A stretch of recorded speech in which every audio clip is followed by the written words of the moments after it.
Amigas y amigos de Fuerte y Claro, bienvenidos a este su espacio aquí en La República. Como todas las tardes los acompaño de 3 a 4, mientras que estoy segura continúan actualizando constantemente la página de OMPE en la que estamos visualizando el conteo de actas en tiempo real y que ya está a más del 70%. Hoy vamos a seguir hablando sobre todo, lamentablemente, desde estos políticos que de manera sumamente irresponsable aumentan la narrativa del fraude en medio de un ya muy complicado panorama electoral.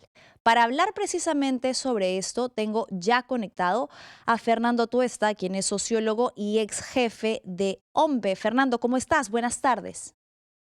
¿Qué tal, Manuela? Buenas tardes, gracias por la invitación. No, te agradezco mucho a ti el darte el espacio. Sé que no han sido días muy sencillos. Quería hablar un poco sobre todo este tema. ¿Qué opinión te merece, no?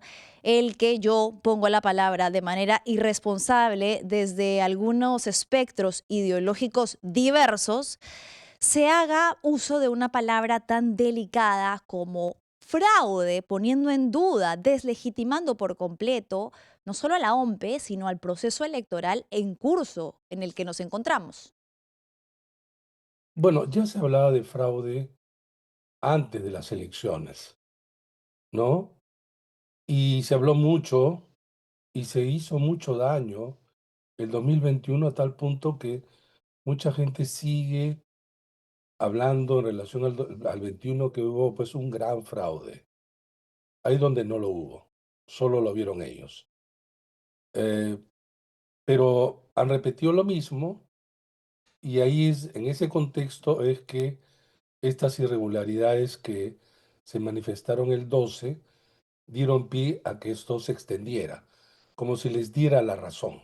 Claro. Y entonces, claro, toman este asunto que no es poco, pero que no constituye fraude. Fraude, a ver, es un operativo colectivo combinado entre una serie de actores que obviamente concertan para torcer la voluntad popular y en los casos en donde esto ha ocurrido, hay intervención del gobierno, una intervención directa, y en todo caso en el Perú, el último fraude que hubo fue en el 2000, en el 2000, el fraude de la tercera elección de Alberto Fujimori. Ujú.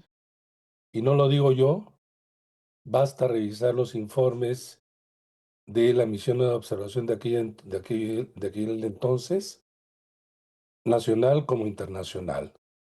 Ocurrió incluso un hecho. Entre primera y segunda vuelta, la misión de observación de OEA se retiró del país, Mm. como un caso inédito.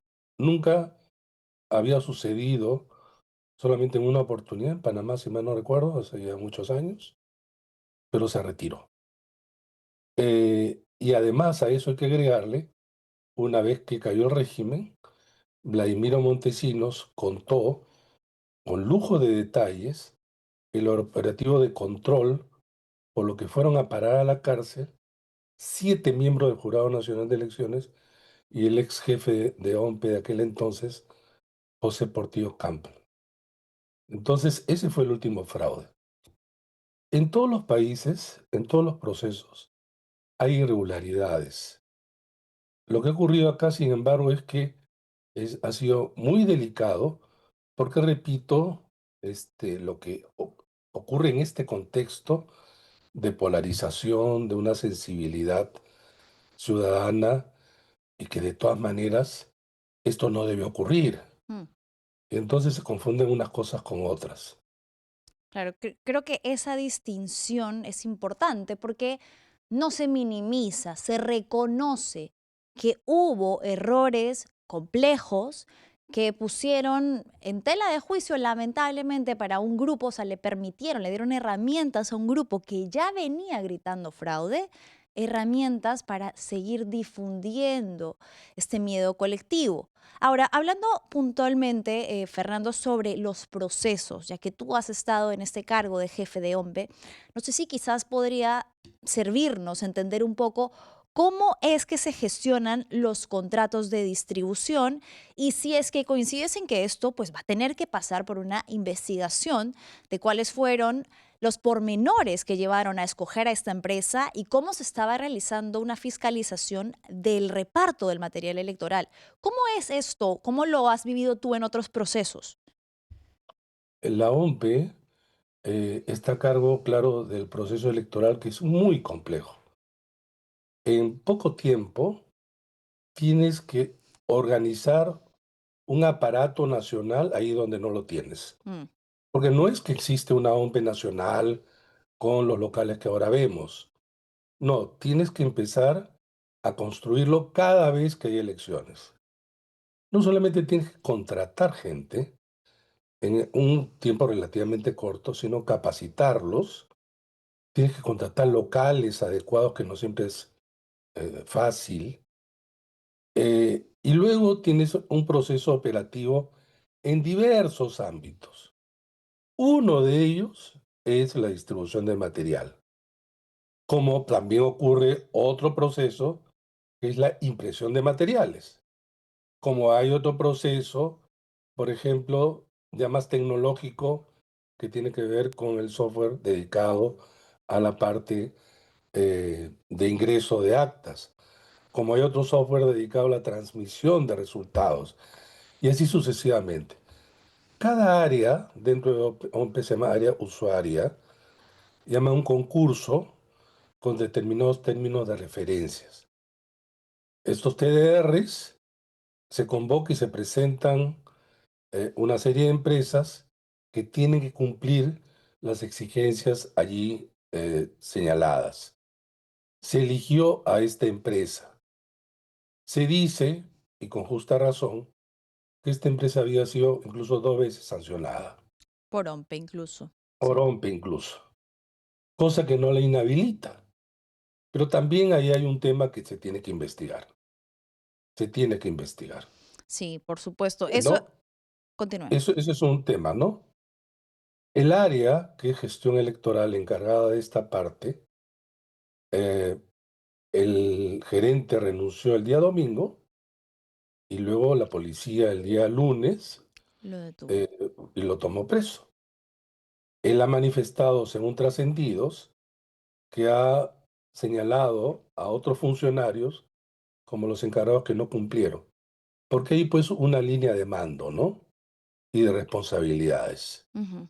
En alguna parte parece ser entre supervisión de el trabajo de la empresa, ahí ha fallado algo, y esto ha traído como consecuencia que no se distribuya una parte del material. He escuchado a personas decir, si esto sucede en Lima, ¿qué estará ocurriendo en provincias? Habría que decir a estas personas que nada, por una sencilla razón. Porque lo que se llama el despliegue del material es un proceso en donde tú envías el material a las zonas más alejadas primero, donde incluso llegas en 10 días. Ujú. Lo distribuyes, zona de frontera difícil, hasta acercarte a Lima. Lima es lo último. Lima es lo último. Claro, Y es acá donde, por eso es que todo está en Lima. claro. Y por eso ha fallado. Y sin duda hay que investigar porque cada vez que hemos ido más a fondo, ¿no? Hay más temas con la cercanía de locales que estaban dentro del Urín, etcétera. Creo que coincidimos en que amerita una investigación Sin administrativa duda. que incluso ya ha llegado a lo penal, pero quería hacerle una pregunta que me parece importante, ¿no? Desafortunadamente, cada vez escucho con más preocupación a personas que desconocen sobre la ley orgánica que le impide al señor Corbeto renunciar en medio de un proceso electoral. Y hay voces, incluso institucionales, que ya están pidiendo no solamente que lo aparten del cargo, sino prácticamente su cabeza. De manera, considero, sumamente irresponsable y peligrosa. ¿Qué tan factible, qué tan real sería que, por ejemplo, organismos como la Junta Nacional de Justicia, que ya adelantó opinión, pudiese sancionarlo en pleno proceso electoral y que no llegase a ser Corbeto quien encabezara la segunda instancia de este proceso electoral, segunda vuelta? ¿Podría suceder de manera excepcional? ¿Está absolutamente impedido de hacerlo? ¿Cómo ve un poco ese panorama?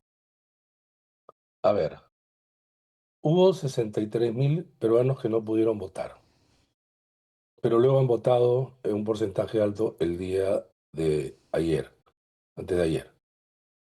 Entonces esto ha reducido por lo menos el perjuicio que se ha provocado.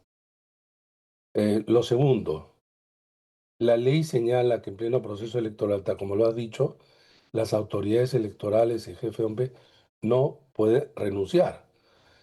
Y él no podría renunciar incluso hasta diciembre, porque ya está el proceso regional y municipal en marcha. Sí, en octubre. Y también lo está organizando la OMPE. ¿Qué es lo único que procede?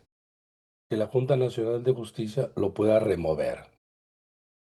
El tema es que me parece bien que se actúe así, pero también me parece incluso un poco extraño que allí donde hay una presión, Contraloría, la Procuraduría, el Ministerio Público, La la fiscalía, sí. Policía, la Fiscalía, claro, la Policía, la Junta Nacional de Justicia, incluido el Jurado Nacional de Elecciones, todos actúan pues con una rapidez Sí, claro.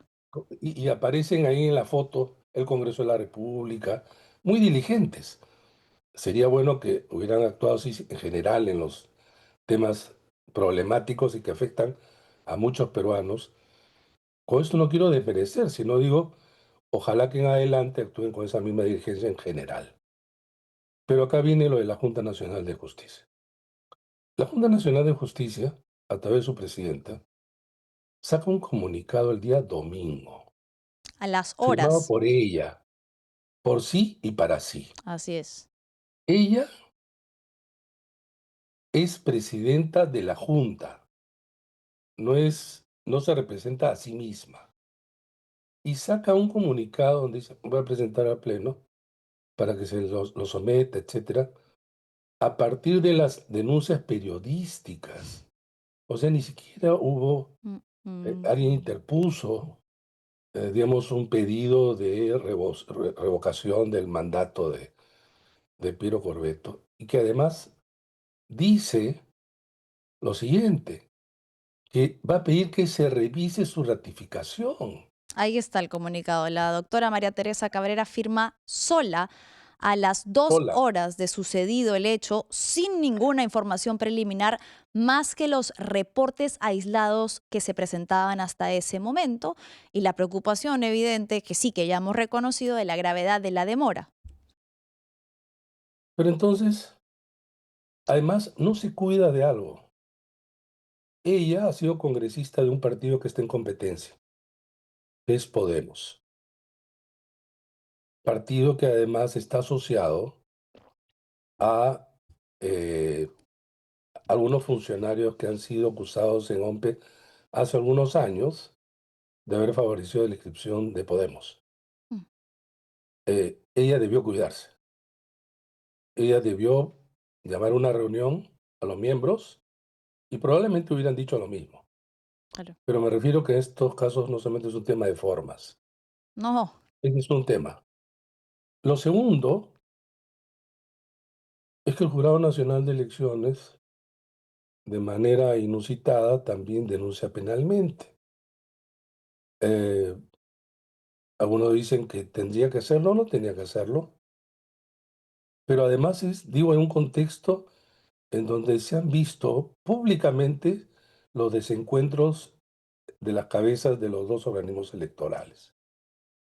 Y eso ha sido un mal antecedente. Entonces, ¿lo pueden remover? Sí lo pueden remover. Ahora, ¿cuánto dura un proceso disciplinario? mm, Y que dura no poco tiempo, lo podrían acelerar, pero miren, estamos en este momento 15, ¿no? Tendríamos que esperar hasta el 2027. No, no, no. No, no, supongamos que lo quieran. No, ellos sí lo pueden remover estando Piero Corbeto dirigiendo un proceso electoral. Ya, Él, Piero Corbeto, no puede renunciar, pero sí lo puede remover. la Junta, correcto. Entonces, sí, Estamos 15, ¿eh? decía. Estamos 15. Para remover un mes, digamos, 15 de mayo. La segunda vuelta es la primera semana de junio. Descabezas a una institución y a quién colocas. Porque todo el mundo habla de manera muy ligera, ¿no? Sáquenlo. ¿A quién pones? Bueno, en línea de carrera, probablemente, qué sé yo, al gerente general, a quien le sigue, ¿no? Ujú, Esto no es poca cosa porque además impacta mucho en la propia institución. claro. Contaban incluso trabajadores que han expresado algunos de manera indirecta a través de redes que en la calle pues los agreden, los insultan. Entonces una institución muy golpeada. Y en consecuencia también muchas responsabilidades de quienes han debido actuar diligentemente y no lo han hecho. Ese es un tema. Entonces han dañado. O sea, lo que quiero decir es que todo esto es muy acotado. Se trató de salvar y se ha salvado en la mayoría, pero el daño ya está hecho. Sí, por supuesto. El daño ya está hecho. Y la deslegitimación a la entidad y a, Y al pues, al proceso. proceso, que es lo más, eso le iba a decir, es lo más delicado, ¿no? A un proceso en el que los peruanos tienen la percepción de que su voto vale lo mismo. Cuestionable igual lo que ya hemos señalado, ¿no? No Pero es ¿sabes qué primera otra vez que cosa más, suceda. Manuela? Sí, por favor. Ahora aún en un contexto en que esté en disputa en la entrada a la segunda vuelta de dos candidatos que está muy parejo, pero que en los primeros momentos estuvo arriba Rafael López Aliaga y ahora Roberto Sánchez, Ujú. que obviamente iba a crecer porque lo que se mostraba era básicamente Lima, porque están las actas muy cercanas, y la gente no entiende cómo, teniendo 2,7 en Lima, ¿no? Podía crecer, porque están apareciendo recién las actas o De incorporándose las regiones. actas de regiones, Sí, donde él tiene peso, ¿no? sí. Entonces, esto, peor todavía, dice, el fraude está en marcha, dice, quieren colocarlo a Sánchez para que le gane a Keiko y entonces de nuevo estemos en el año 2021 21. y después de Cuba, Venezuela, en fin, ¿no? Pero algo así como, creo que todos los políticos responsables deben exigir dentro del marco de las leyes, las normas, y sabes qué, Manuela, el conocimiento, el conocimiento. Ahora, no creo que todos desconozcan. Algunos hablan, afirman cosas que saben que no son así. Sí, claro. Por eso ya estamos en otro nivel, ¿no? Sí, sembrar la duda siempre va a ser más efectivo Claro, que contrastar la verdad. así es. Fernando, muchísimas gracias. Ha sido Fernando Tuesta, A ti, quien Manuela, es sociólogo en y otro ex momento. jefe de OMPE, con quien agradecemos este enlace.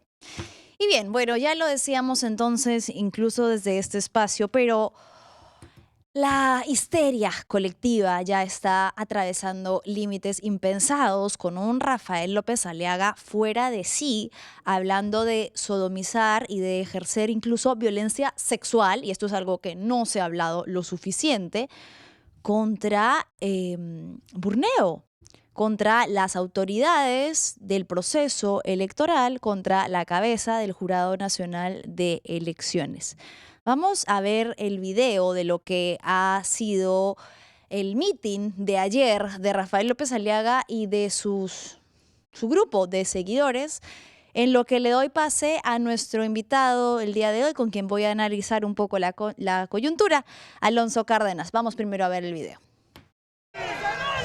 Si a las 8 de la noche de mañana no está esta buena porquería, si a las 8 de la noche no declara nulo esta porquería, señor Burneo, prepárese a su propio plan Morrocoy. Bien grandazo lo va a tener. Un Morrocoy enorme.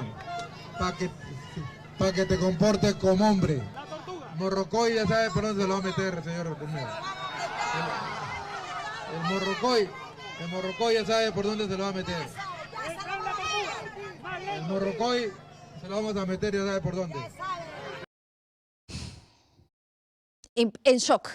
Alonso, bienvenido. Alonso Cárdenas, politólogo, con quien ya hemos tenido la oportunidad de analizar un poco la locura que estamos viviendo. Bienvenido, Alonso.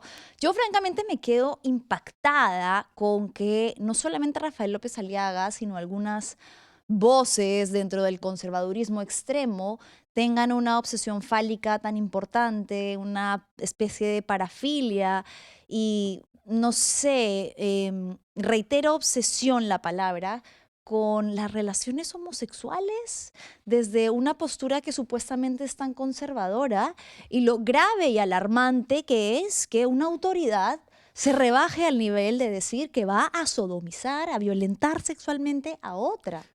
¿De qué estamos hablando? Bueno, muchísimas gracias por la invitación, muy buenas tardes.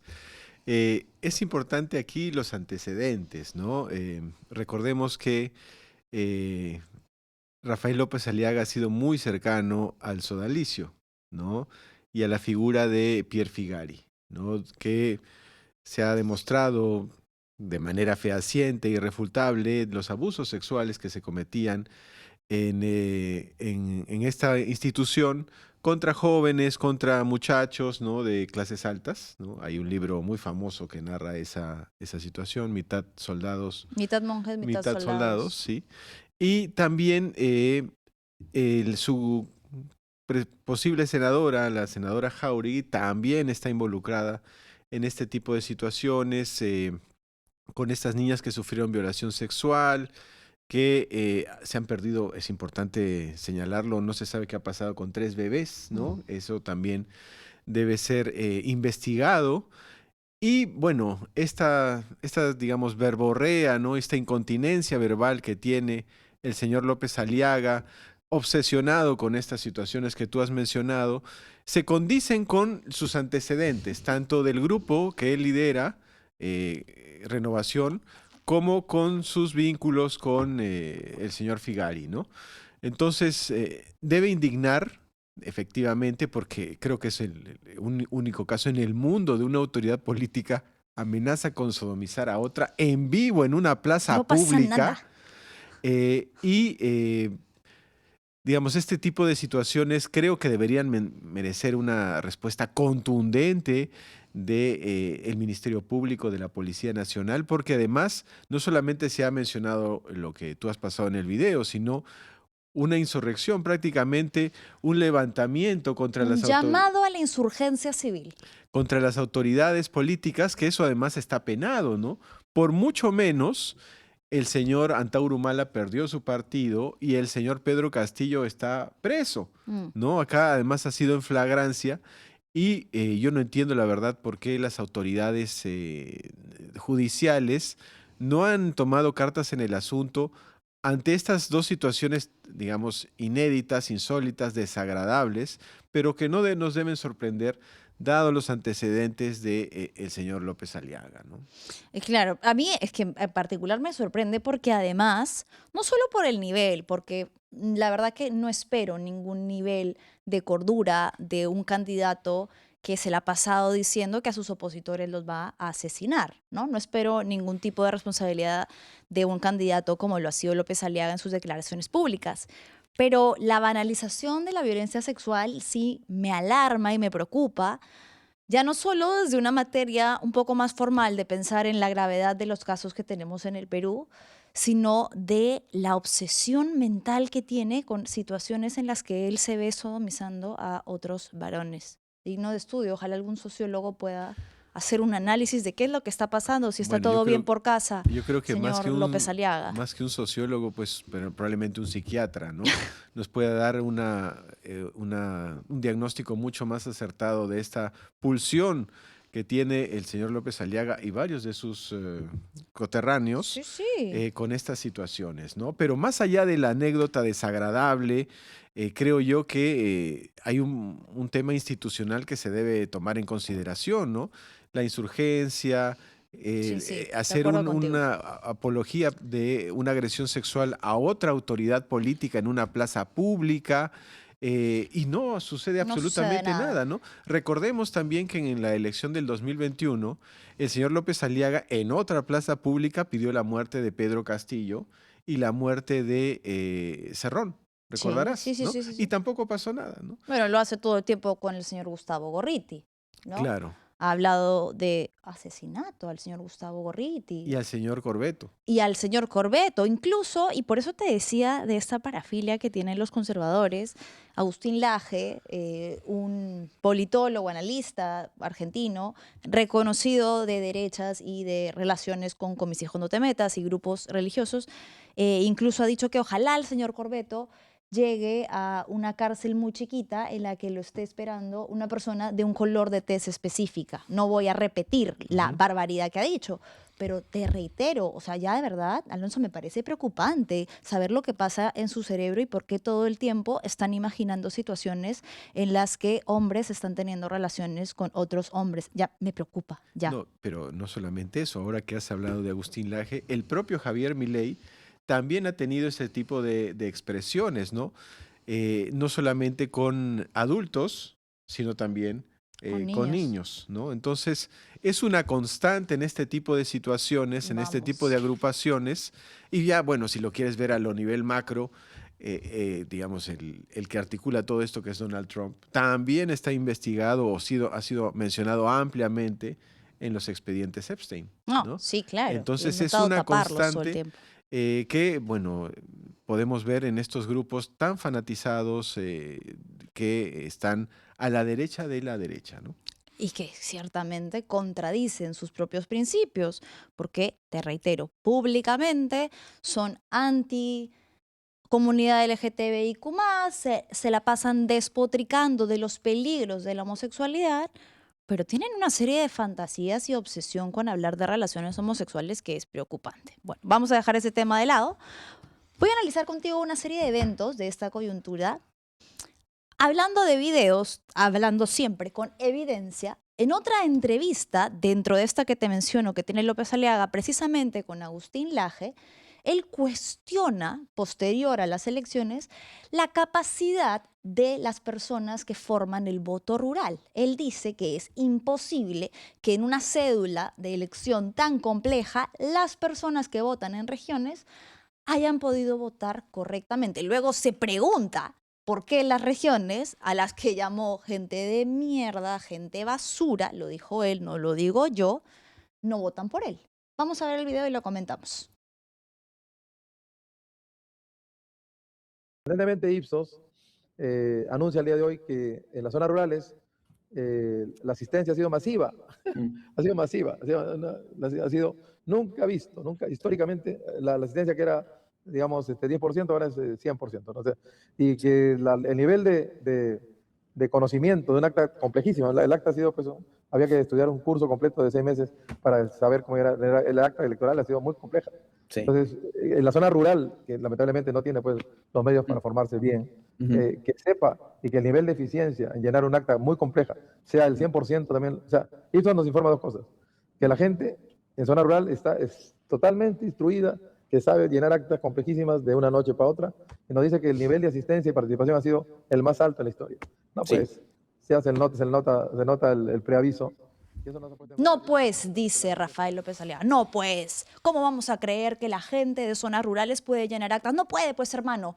Entonces, fraude. Absurdo raciocinio en el que nuevamente insulta a esos a los que luego pretende reclamarles por qué no votan por él. Claro, y además, o sea, realmente no es una jugada estratégica, primero porque nada está definido todavía. La diferencia entre Roberto Sánchez y López Aliaga es mínima y yo creo que se van a ir al jurado especial electoral, ¿no? Hay un 5% de actas que va a ir a ese jurado. Entonces ahí va a ser uno sobre otro, no voto a voto.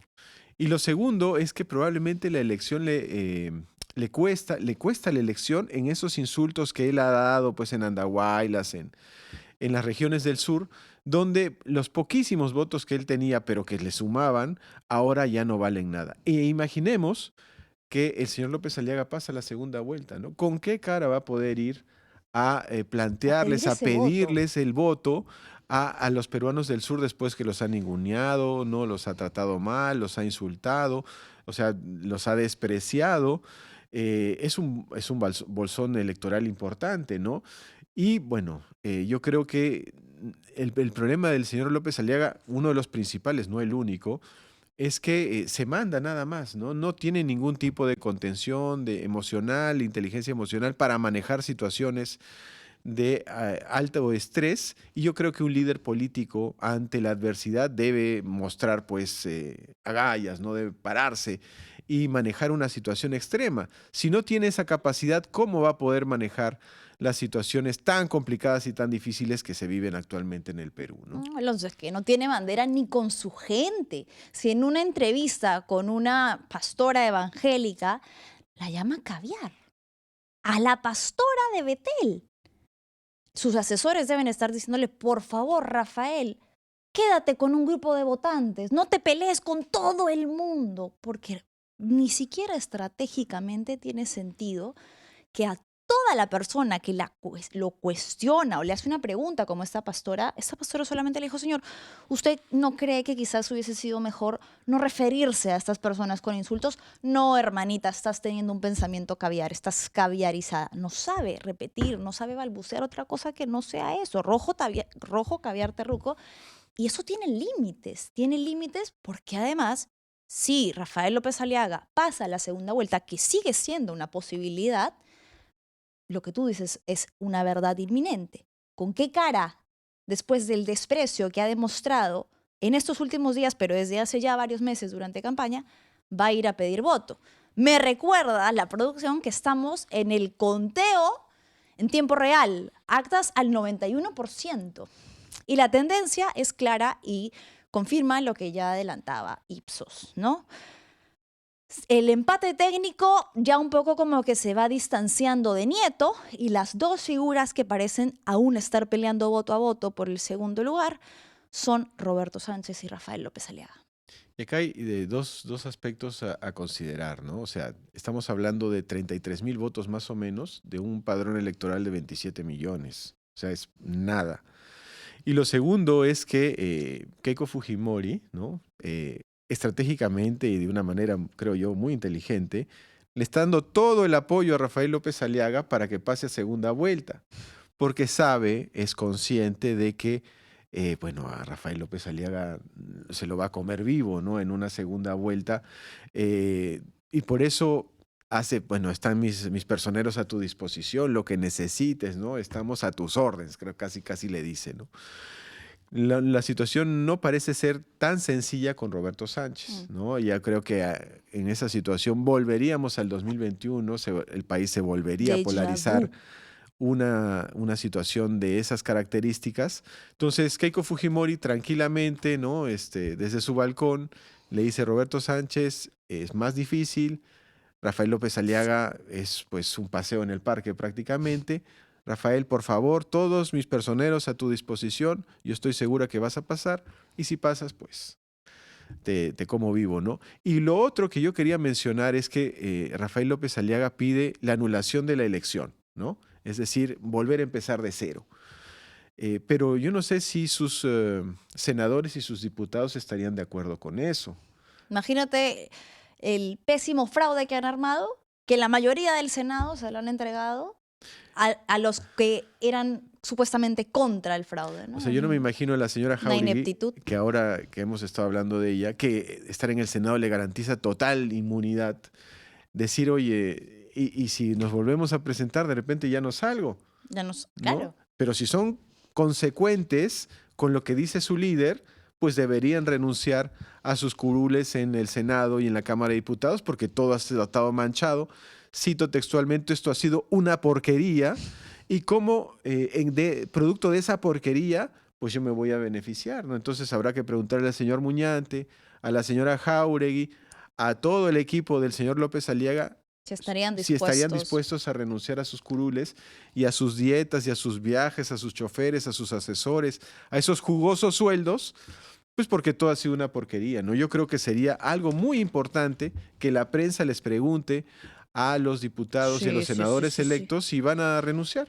Mira, ya en una confirmación virtual del Senado, Fuerza Popular tiene mayoría de escaños, evidentemente, con Keiko ya pasando a la segunda vuelta. Juntos por el Perú 12, Renovación Popular 10 escaños, entre ellos el de López Aliaga, que sería senador Número uno. además. número 1, Alejandro Muñante, Caterina Ampuero, Milagros Jáuregui, Absalón Vázquez, Gladys Echaíz, entre otros, que ya tienen un escaño asegurado y que junto a Fuerza Popular conformarían la mayoría, tanto del Senado como de Cámara de Diputados. Habría que ver si es que López Aliaga, como tú dices, pasa a la segunda vuelta, va entonces a desistir de su llamado de fraude. Porque ayer dijo, aunque yo gane, ni así. Eso es que las palabras se las lleva el viento, ¿no? Hablando de lo que estábamos mencionando, sí es cierto que Keiko parece estar muy calladita ante esta situación. A mí me ha sorprendido que Miki Torres me haga darle la razón. Esta mañana lo escuché en unas declaraciones bastante sensatas.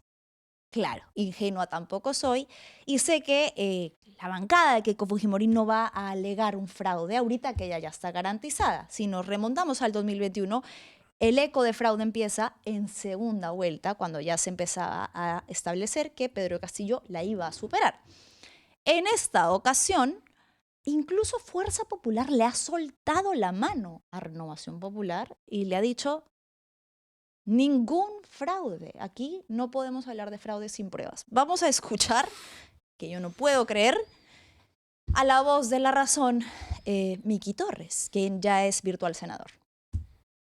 Lo último que le pueden decir a Keiko es que no da la cara.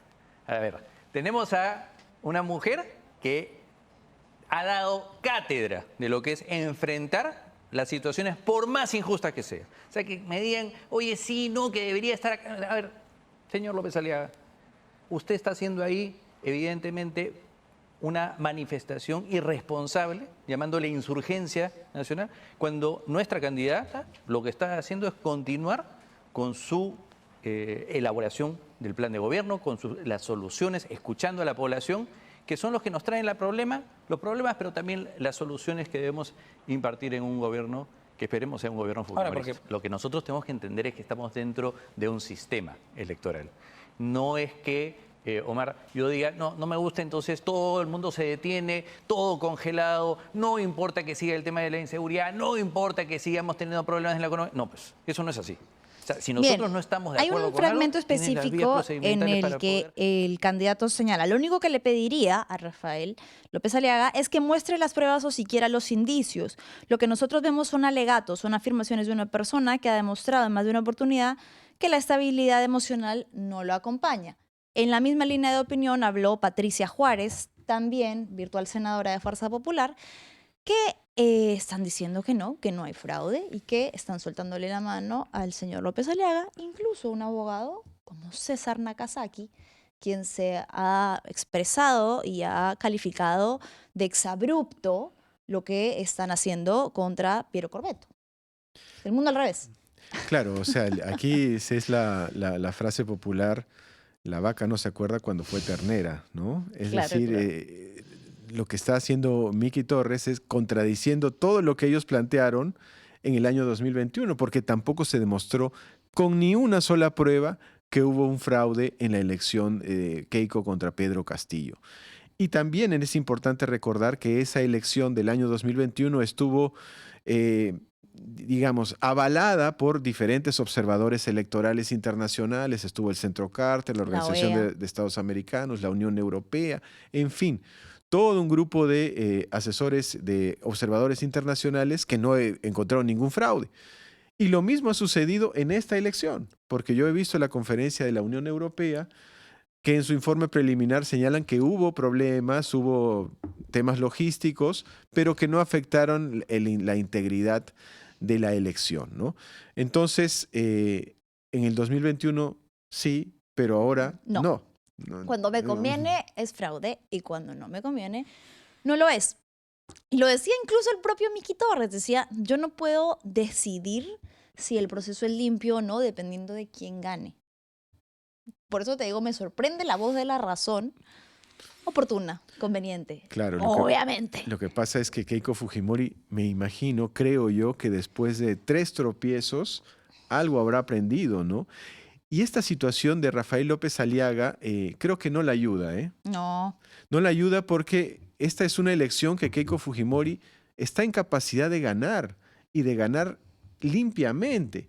Pero si se empieza a cuestionar al jefe de la OMPE, si empieza a meterse el Jurado Nacional de Elecciones, si la Junta Nacional de Justicia anda sacando comunicados, entonces su elección, que creo yo, ella tiene muchas posibilidades de ganarle, a López Aliaga lo doy por descontado, pero muchas posibilidades de ganarle a Roberto Sánchez, se ensucia, hay una nube negra, ¿no? Y eso le va a complicar al momento, si es que se da la situación de gobernar, ¿no? Porque no es lo mismo llegar a la presidencia en un proceso prístino que llegar a la presidencia donde ha habido manifestaciones de fraude, se ha metido la Junta, se ha metido el Jurado Nacional, los varios candidatos, no solo López Aliaga, hay varios que están llamando a una nueva elección, como el señor Grosso, ¿no? Estuvo ayer en la manifestación. En la manifestación.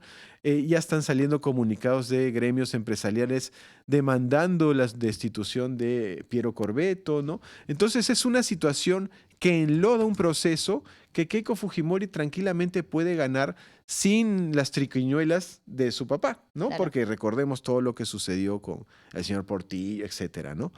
Entonces, yo creo que no la están ayudando. Ella está confiada de que con López Aliaga, olvídate, no le gana pues ampliamente, pero una situación de alta inestabilidad, de turbulencia, no solamente puede empañar un proceso electoral que ella, creo yo, tiene grandes posibilidades, que la mesa está servida para ella, sino también su gestión, Claro. ¿no? Su gestión como presidenta. Hablando de autoridades que violan los principios electorales, Renzo Reyardo, quien es pues el escudero, el heredero, de hecho, de manera formal, de la alcaldía, cuando Rafael López Aliaga incumplió una de sus principales promesas, deja la alcaldía para postular a la presidencia, se la cede a Renzo Reyardo. Renzo Reyardo parece que se olvida que ya no es representante de un partido ni candidato a un partido político, que es alcalde, y que las autoridades tienen por ley que mantener neutralidad electoral. Y ha dicho, y me gustaría que aclare esto, que tiene información privilegiada, no sé de dónde, porque en teoría nadie debe tener información privilegiada y todos los ciudadanos tenemos acceso a exactamente el mismo conteo, ¿no? Él ha dicho que tiene información privilegiada que le asegura que Keiko Fujimori pasa a la segunda vuelta con Rafael López Aliaga y que si no es así, entonces pues habría, ¿no? Nuevamente habla de esta narrativa no dice, él dice que no es fraude, él dice que un proceso no justo y no limpio. Vamos a escucharlo. Pero sí hemos recibido información de personas que evidentemente manejan información estadística y manejan información electoral, que a este momento, con los cálculos que ya se tienen, con lo que falta procesar, que es alrededor del 10%, las dos personas que pasan a la segunda vuelta son la señora Keiko Sofía Fujimori y el señor Rafael López Aliaga. Cualquier alteración de la voluntad popular será debidamente denunciado. Cualquier alteración de la voluntad popular será denunciada. ¿Cómo sabe el señor Reyardo que la voluntad popular no sería, si es que esto termina determinando el conteo, que Roberto Sánchez pase a la segunda vuelta? ¿Quién determina cuál sí es la voluntad popular y cuál no es la voluntad popular? Bueno, tal vez el señor Reyardo ha recibido información de Datum, ¿no? Que pues ha tratado de calcular. Pero Datum ya. Claro, por eso siendo irónico, ¿no? Yo claro, creo se que quedó un poco en Internet Explorer. Sí, no, lo de Datum ha sido pues terrible, ¿no? Pero bueno, yo creo que aquí hay también una violación a la norma electoral que también debe ser sancionada, pero Eso. no pasa absolutamente nada, pasa ¿no? nada. No hay. bueno, como parece todos se protegen en el manto de la impunidad, el señor López Aliaga, ¿no? Renzo Gellardo, pueden decir y deshacer, hacer, y no hay ninguna sanción. Y lo mismo podríamos señalar de un actor que la verdad no ha aparecido, ¿no? Que es el presidente de la República, el señor Balcázar, que luce pues fantasmagórico. El Consejo de Ministros ni siquiera tiene el voto de confianza del Congreso. Están en su propia crisis. No, están en una situación que hay, digamos, en esta circunstancia tan difícil, el presidente de la República, el premier deberían dar una declaración llamando a la calma, ¿no? Que esto siga los canales institucionales correspondientes, no nos adelantemos, esperemos, ¿no? Pero no dicen nada, ni siquiera han sacado un comunicado, no tenemos premier, no tenemos presidente, que lleven Estamos a la una... deriva. Estamos a la deriva, efectivamente, ¿no? Me indican que Keiko Fujimori se ha expresado recientemente. Vamos a escuchar qué fue lo que dijo la candidata.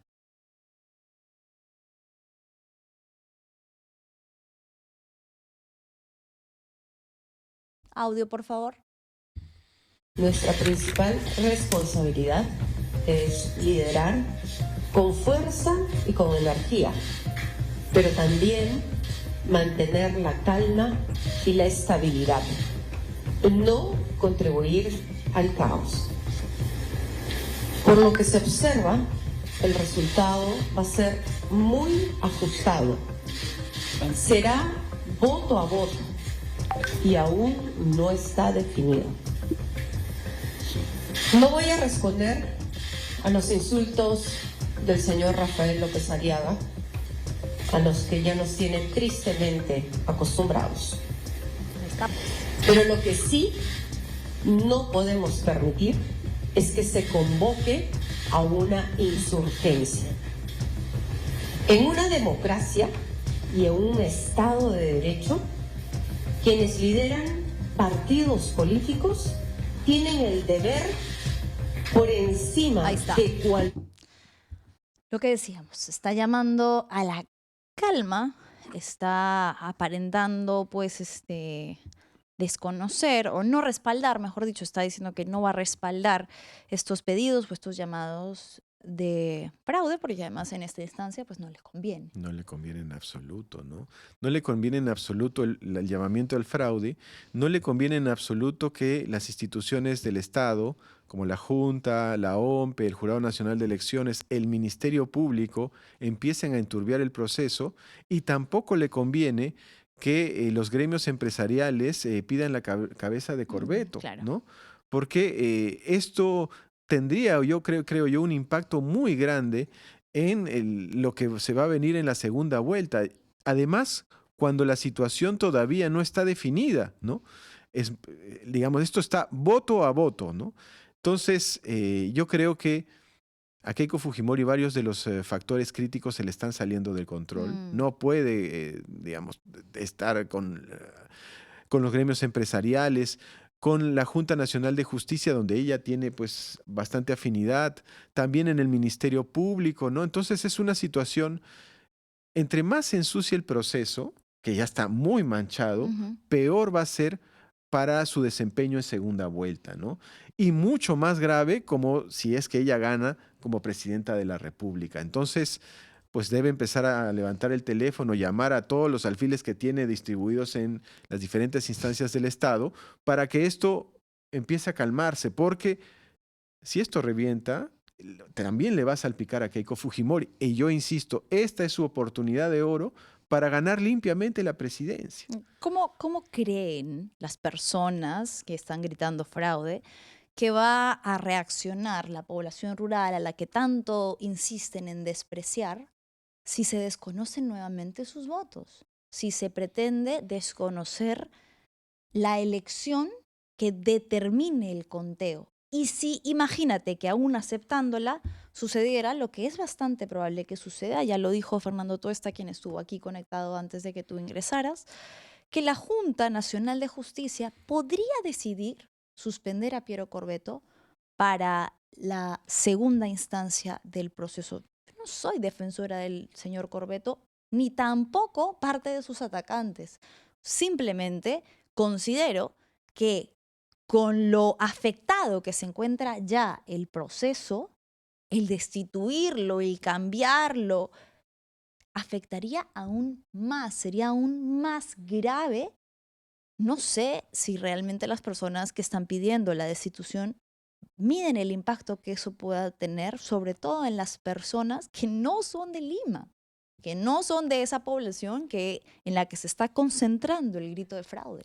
Además, es como que se van sumando elementos para algo muy grave, porque recordemos que en el 2021 los que lucen ahora moderados y ponderados pidieron la anulación de 200.000 votos de las zonas De regiones. más discriminadas del país.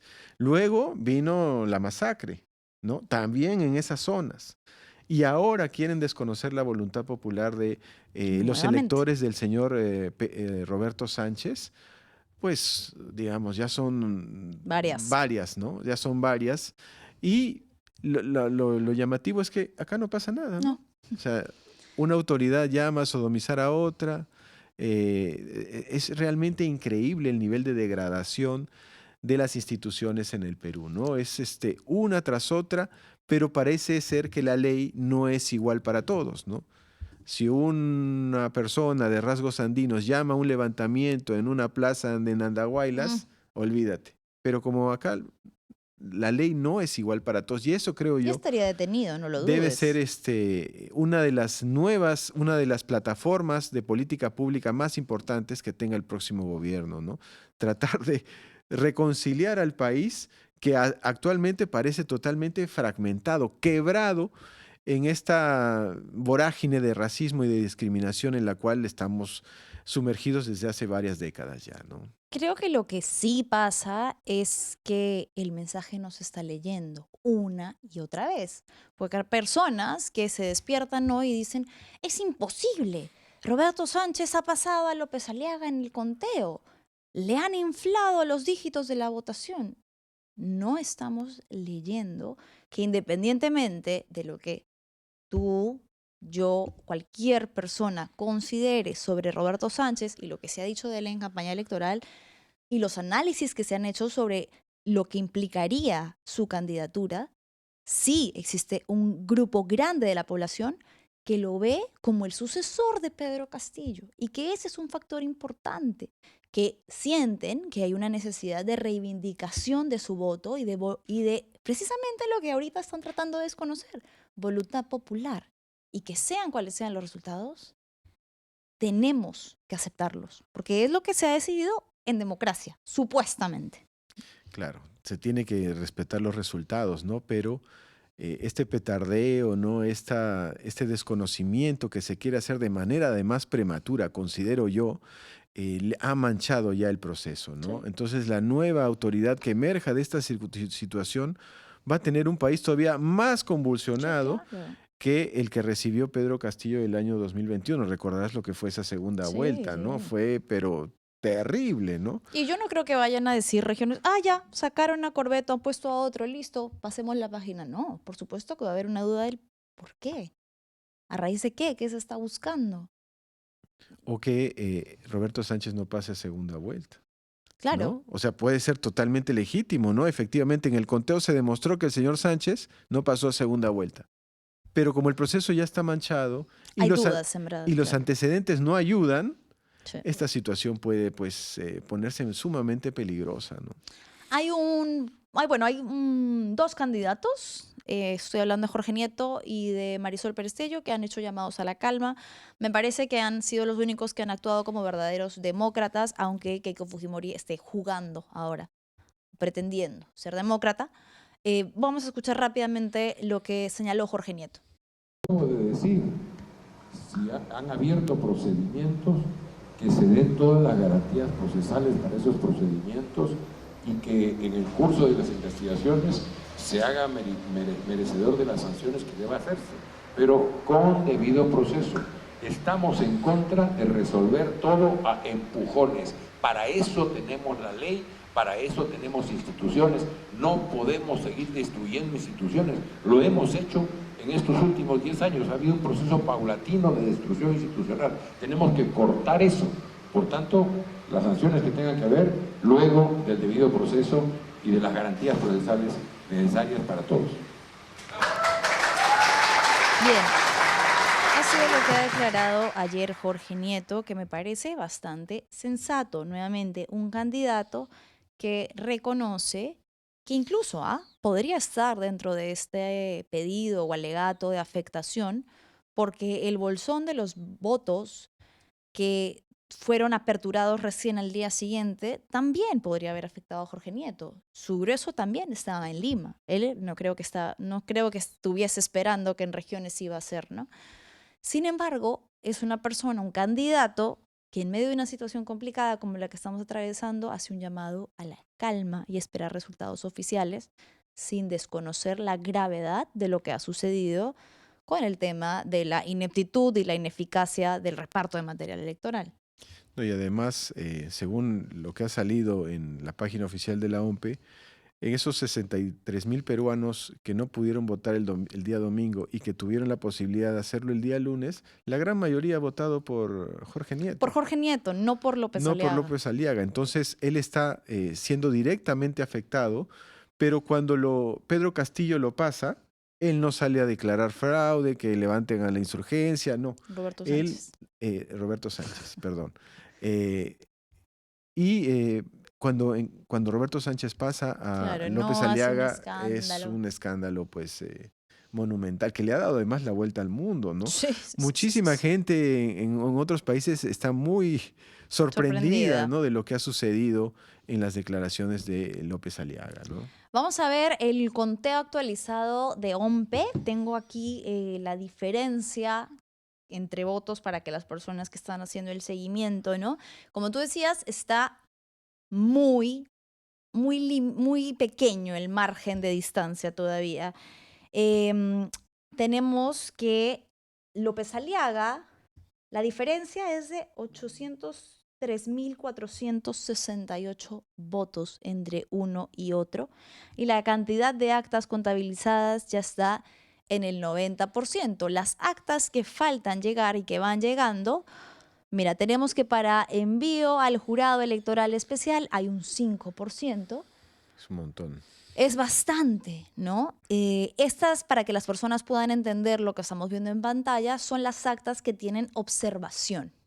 Son las actas que han sido observadas por diversos motivos y que OMPE tiene que enviar para pasar como una segunda etapa de revisión en los jurados electorales especiales. ¿Podría hacer diferencia esas? Por supuesto que sí, por supuesto que sí. De hecho, en ese 9% que falta más o menos, 8.5%, estamos hablando de que 1% es 270,000 votos, ¿no? Entonces hay muchos votos todavía en disputa, ¿no? Claro. Entonces, nada está dicho. Por lo que yo he estado revisando, Roberto Sánchez está llegando a su techo en función al voto rural. Todavía falta mucho voto de Lima y también falta contabilizar el voto en el extranjero. El voto extranjero. Que si bien es pequeñito, con estos márgenes puede hacer la diferencia. Y ahí, ¿qué países hay que revisar, no? Del 1.2 millones de electores habilitados para votar en el extranjero, más o menos votaron el 30%. Pero de ese 30%, el 80% se concentra en Estados Unidos, España, Argentina, Chile e Italia, ¿no? Entonces, como le vaya a Rafael López Aliaga y a Roberto Sánchez en esos 5 países, puede marcar si efectivamente el señor López Aliaga le da la vuelta o si la brecha se mantiene tan ajustada como está, ¿no? Sí, va a ser un tema de voto a voto, finalmente. A voto, ¿no? Lamento informarles que hoy tampoco creo que tengamos todavía el conteo oficial. Va a ser una cuestión todavía de un par de días más. Siguen llegando, el conteo es lento, pero bueno, ahí la posibilidad que tenemos de verlo en directo y no queda otra que tener paciencia y que saber aceptar los resultados, sean cuales sean estos, nos guste o no nos guste. Eso es ser demócrata. Claro, o sea, uno entra a un partido asumiendo que va a respetar las reglas del juego, ¿no? Imagínate que a medio partido digo, yo ya no quiero jugar. Claro. me llevo la pelota además. No, o sea, no. Tenemos que ser institucionales, tiene que haber calma, ponderación, mesura. No podemos estar haciendo llamados a la insurgencia, al levantamiento popular, ¿no? Tenemos que tener respeto por la autoridad, ¿no? El señor López Aliaga no tiene ningún respeto por nadie, ¿no? Por nadie. Y hacer este por su tipo gente. de situaciones de pedir la cabeza del jefe del organismo electoral en medio de este proceso tan difícil, No ayuda. creo que es echarle más leña al fuego, ¿no? Los vamos a leer rapidísimo comentarios, por favor, no quiero dejar a la gente por fuera de la discusión. Jorge Morales dice, Manuelita, Roberto Sánchez pasó a López Aliaga con voto castillista, pero ya no subirá, se espera voto del extranjero. Lo que decíamos, también se ha estancado un poco el voto de Roberto Sánchez, así que cualquier cosa puede pasar. Gran Asesín dice, los votos de Lima y extranjero son determinantes. Bien. Daniela Muñoz, todos los políticos siempre tienen algo, la cosa es escoger al más preparado, honesto y el que va a seguir impulsando la economía del país. ¿Ok? Nelly Vázquez dice, Keiko, la reina de la inestabilidad. Ruth Rivas, Keiko Fujimori no tiene autoridad moral para hablar de estabilidad y orden. Una de las que nos ha sumido en una crisis de inestabilidad constante. Gelatina, saludos desde Juliaca, un beso enorme hasta Juliaca. Y que Dios nos ayude. Muy bien, cerramos con esa legendaria frase. Muchas gracias, ha sido Alonso Cárdenas, politólogo, a quien como siempre agradecemos haber estado aquí. No, muchísimas gracias. Bueno, nos reencontramos mañana con el conteo y la actualización de este loco contexto aquí en Fuerte y Claro a las 3 de la tarde. Chao, chao.